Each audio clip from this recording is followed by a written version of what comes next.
Hello friends, नमस्कार। मैं अजय कुमार पटेल आप सभी को आपका अपना YouTube channel study with Ajay Patel sir में बहुत बहुत स्वागत करता हूं। दोस्तों, आज आप लोगों के लिए हम ज्योग्राफी के कुल 17 प्रश्न लेकर आए हैं, जो कि आपके किसी भी एग्जाम के लिए बहुत ही ज्यादा लाभदायक सिद्ध होगा। देखिए, पहला प्रश्न है, उत्तरी ध्रुव और दक्षिणी ध्रुव को मिलाने वाली रेखा क्या कहलाती है? दोस्तों, उत्तरी ध्रुव और दक्षिणी ध्रुव को मिलाने वाली रेखा क्या कहलाती है? देशांतर रेखा। क्या कहलाती है दोस्तों? देशांतर रेखा। इस आंसर होगा देशांतर रेखा। ओके, देखिए यहां पर समझिए आप लोग। ये मान लीजिए क्या है, ये पृथ्वी है और ये जो रेखा खींची जाती है उसको अक्षांश रेखा कहते हैं। लेकिन यहाँ पर है नॉर्थ, यहाँ पर है साउथ। तो उत्तरी ध्रुव को दक्षिणी ध्रुव से मिलाने वाली रेखा, ये जो लाइन है नॉर्थ पोल और साउथ पोल को जो रेखा मिला रही है, काल्पनिक रेखा मिला रही है, ये हमारा क्या कहलाता है? देशांतर रेखा कहलाती है। लेकिन ये जो पूरब से पश्चिम की जो रेखा खींची गई है दोस्तों, ये जो रेखा खींची गई है, ये हमारा अक्षांश रेखा कहलाती है। ओके, नेक्स्ट प्रश्न है, दक्षिण अमेरिका महाद्वीप का सर्वोच्च पर्वत शिखर कौन है? दक्षिण अमेरिका महाद्वीप का सर्वोच्च पर्वत शिखर दोस्तों एकांका गुहा है। एकांका गुहा कौन है दोस्तों? एकांका गुहा। ये जो एकांका गुहा है, ये किस पर्वत का सर्वोच्च चोटी है? एंडीज पर्वत का। किसका? एंडीज पर्वत का, याद रखेंगे। अगला प्रश्न देखिए, पठारी महाद्वीप किस महादेश को कहा जाता है? दोस्तों, पठारी महाद्वीप है, यहां पर लिखा हुआ है। पठारी महाद्वीप हम लोग अफ्रीका को कहते हैं। अफ्रीका किसे कहते हैं दोस्तों? अफ्रीका को कहते हैं। लेटा हुआ ग्रह किसे कहते हैं? लेटा हुआ ग्रह हम लोग यूरेनस को कहते हैं। यूरेनस यानी अरुण ग्रह को कहते हैं। नेक्स्ट प्रश्न देखेंगे, विश्व की सबसे चौड़ी नदी कौन है दोस्तों? विश्व की सबसे चौड़ी नदी यदि पूछा जाता है तो हो जाएगा अमेजन।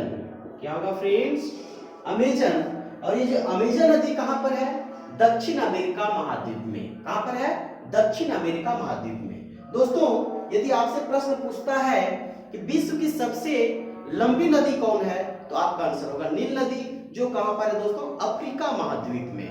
लेकिन ये हमारा कहां है चौड़ी नदी? दक्षिण अमेरिका महाद्वीप में।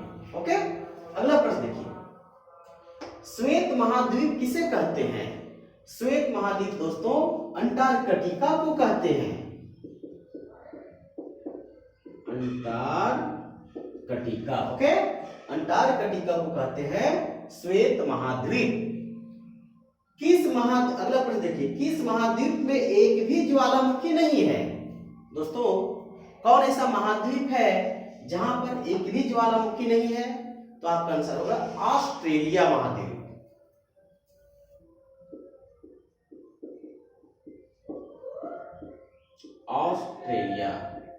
ऑस्ट्रेलिया महाद्वीप में एक भी ज्वालामुखी नहीं है दोस्तों। नेक्स्ट देखिए, कौन सी नदी विषुवत रेखा को 2 बार काटती है?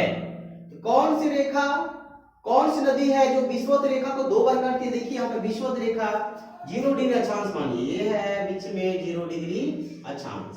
इसी कौन ऐसी नदी है दोस्तों जिसको 2 बार काटती है? आपका आंसर होगा कांगो। क्या वो दोस्तों? कांगो।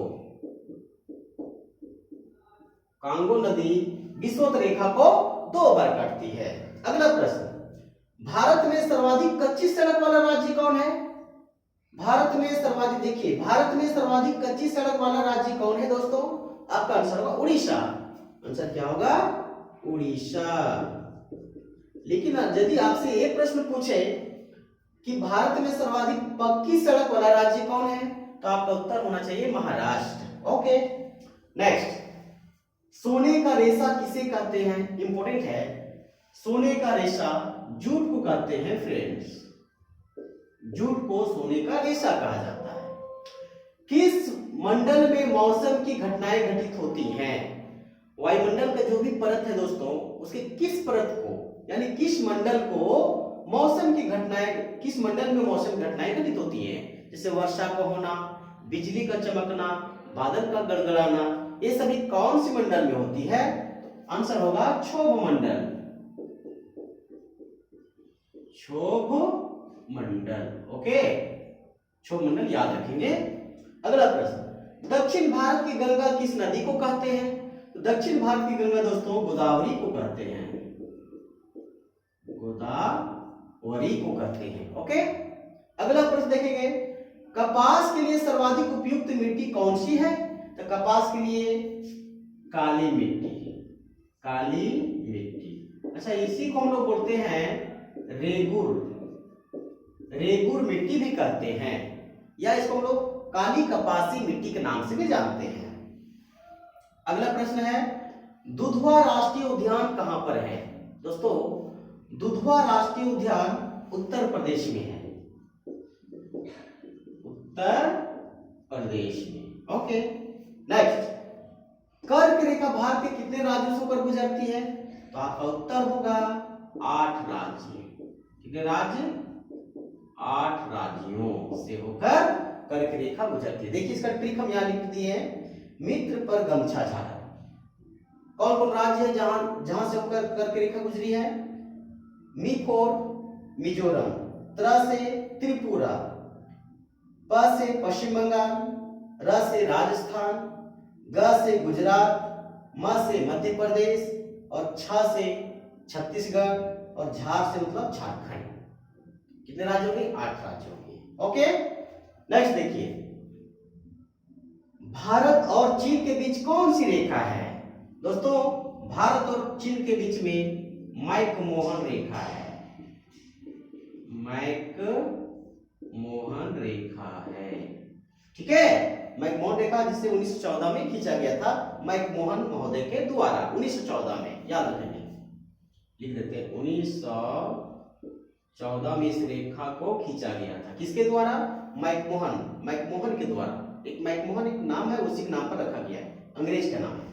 देखिए नेक्स्ट, दो अक्षांश रेखाओं के बीच की दूरी क्या कहलाती है? अंतिम प्रश्न है, दो अक्षांश रेखाओं के बीच की दूरी दोस्तों, जैसे यहां देखिए ये अक्षांश रेखा खींचा हुआ स्टार से, ये दो अक्षांश रेखाओं के बीच की दूरी क्या कहलाती है? तो आंसर होगा कटिबंध, कटिबंध। और यदि प्रश्न पूछेगा कि दो देशांतर रेखाओं के बीच की दूरी क्या कहलाती है? तो आंसर होता गोरे। क्या होता? गोरे। अगर देशांतर पूछता है तो गोरे, और यदि दो अक्षांश रेखाओं के बीच की दूरी पूछता है तो क्या कहलाती है? कटिबंध कहलाती है। तो दोस्तों, आज का हमारा वीडियो यहीं तक रहेगा। मुझे आशा ही नहीं, पूर्ण विश्वास है आपको यह वीडियो अच्छी तरह समझ में आया होगा।